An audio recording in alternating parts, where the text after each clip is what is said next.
La séance plénière qui s'ouvre à nous est très largement consacrée au transport et aux mobilités. Nous sortons du grand débat, Monsieur le Président, beaucoup d'entre nous y ont participé. Les sujets majeurs qui ressortent sont la mobilité, les fractures territoriales, la formation et l'éducation. Dans une région comme la nôtre, en reconquête industrielle, où le taux de chômage est plus important qu'ailleurs, les questions d'éducation, de formation, de jeunesse et de mobilité doivent s'apprécier dans leur ensemble. L'accès à l'école, à la connaissance est un droit fondamental. La gratuité du transport scolaire est un élément important afin de favoriser la mobilité des jeunes et l'égalité sur tous les territoires.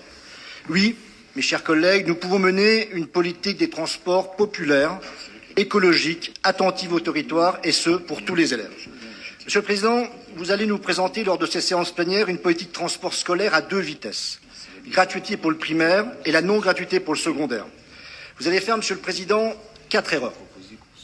Je vous les présente dès mon propos liminaire en espérant vous les faire éviter. Notez mon côté constructif et progressiste. Votre première erreur, Monsieur le Président, nous le savons, les familles populaires renoncent souvent aux filières d'avenir pour leurs enfants en raison du coût du transport trop élevé, alors même que la réforme du lycée, avec des choix d'orientation, va accentuer les déplacements. En instaurant la non-gratuité du transport scolaire dans le secondaire, vous installez par votre décision, Monsieur le Président, une égalité républicaine et territoriale d'accès à la connaissance.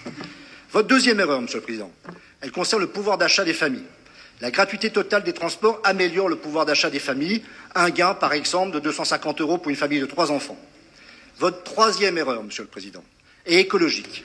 La gratuité des transports contribue très directement à la lutte contre le réchauffement climatique. On le sait, le bus ou le train sont les modes de transport les plus écologiques.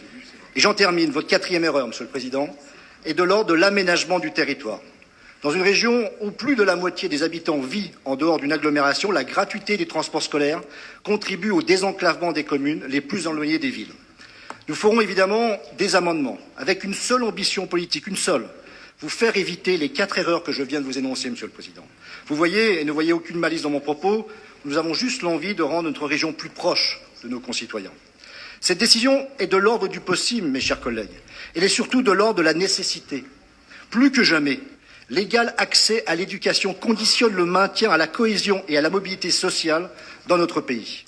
La gratuité des transports scolaires est l'incarnation concrète d'une indispensable solidarité moderne et écologique en phase avec les enjeux de son temps et avec les principes républicains de gratuité de l'école. Et cette vision, nous devons l'avoir dans son ensemble sur les questions d'éducation. Monsieur le Président, vous avez proposé la gratuité des équipements numériques du lycée 4.0.